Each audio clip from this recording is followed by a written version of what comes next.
големи треба да бидат објектите и колку тие се клучни во една заштита? Добро, законите во нашата држава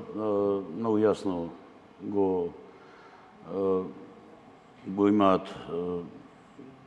кажано што треба да се градува во такви објекти и колку треба да има противпожарни бариери или противпожарни врати, со какви материјали треба да се гради објектот, за да биде да не биде противпожарно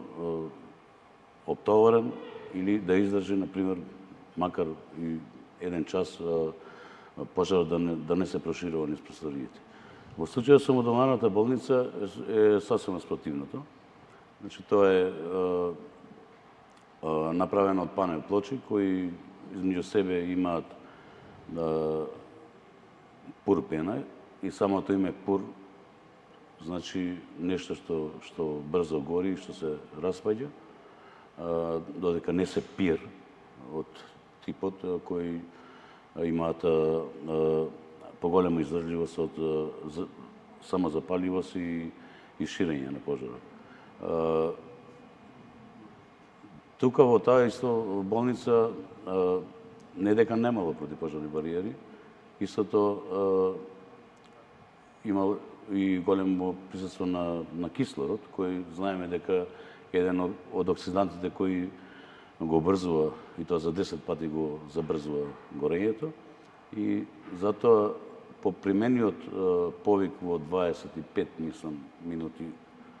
ние бевме таму негде околу 20 и 10 минути, затоа што е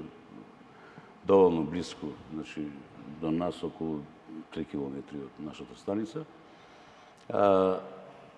Таму беше во она фаза на најрасплантена фаза на горење болницата, што значи за неполни 3 до 5 минути болницата беше целосно во пламен и на некој начин немаше